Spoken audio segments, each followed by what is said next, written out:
Me now, Ben Ferguson, host of the Ben Ferguson radio show, Nayyera Haq, who was the former State Department spokesperson for Secretaries Clinton and Kerry, with some perspective here. David Gergen, advisor to 4 presidents, including Reagan and Clinton, worked with Nixon, knows a lot about China. And, of course, Ivan Watson is back with me. Let me start with you, Ben. You just heard Ambassador Hill. This is a real break with policy. Trump is winging it. You heard Senator Murphy say this is how you start wars. Does Trump know what he's doing?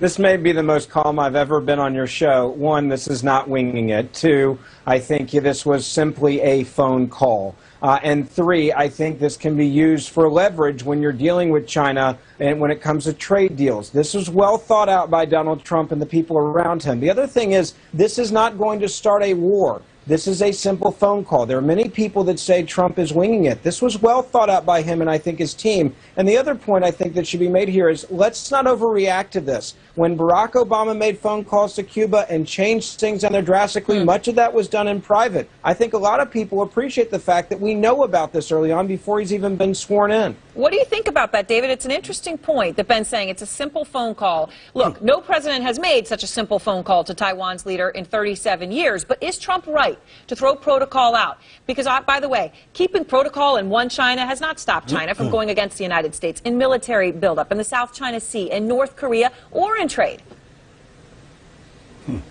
Well, Donald Trump has given new meaning to an old phrase, a bull in a china shop.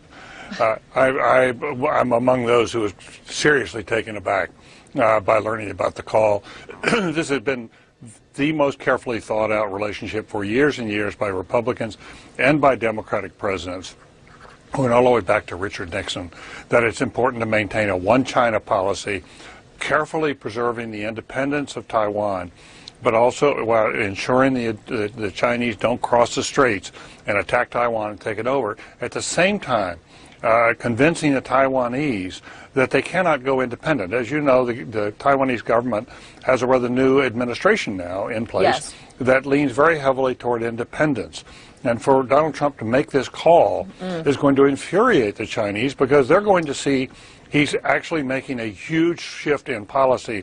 And if that is the case, it's going to cause a serious disruption in our relationship with China. And Ivan, would you say infuriate is the right word? Absolutely. Yeah. And the Taiwanese feel very, very isolated. So anytime when they see some semblance of international recognition, they're delighted. They celebrated that.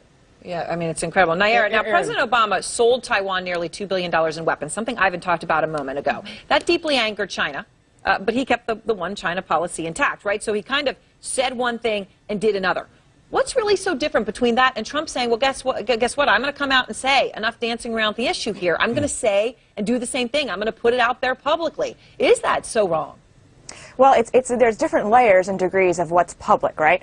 So President Obama had made sure that there was some kind of conversation happening with China, but in the diplomatic community and the way things work around the rest of the world, in our relationship with the rest of the world, when you suddenly talk to a foreign head of state, it elevates everything. And to certainly do that before you're even in office is unprecedented. Now, certainly, this is the president-elect, and he had right to decide to change policy. But really what's concerning about this is that it doesn't seem to be based on any type of strategy or recognition of the relationship and the importance with U.S. economy has with China. For example, China has the largest foreign debt holder of the United States. They have a big influence on our economy, which is part of the reason why we try to play nice in the sandbox with them. And then on top of that... With all due respect, this goes back to Donald Trump's campaign promise, where he said China has been getting the better of us for the last 15, 20one years. Look at what China's been doing with building islands in the middle. Hold on, let me finish. Let's talk. In the middle of nowhere. Which one has been more aggressive towards the United States? America's been sitting back. Let's talk about building. Currency issues or trade war issues or their military expansion and building islands in the middle of nowhere. What Donald Trump did today was saying, guess what? You're not going to keep pushing us around. And he made a simple phone call. If people freak out in China over this, that's what their media, which is a propaganda media, is going to sell, because that's what the leaders tell them. Final word to you, Nayyera. It's not a simple phone call. This is exactly what we're concerned about, is the buildings that are going on in the Trump universe. Actually, the only evidence we have of any strategy behind this is confirmation from a mayor in Taiwan that Trump has explored and declared interest in building hotels in Taiwan. The American public has an expectation that when the president engages with with foreign leaders. It's for the safety and security of the United States and for the advancement of the American economy, not of Trump International. All right. Thank you very much. An interesting point. Thanks to all. Next, Trump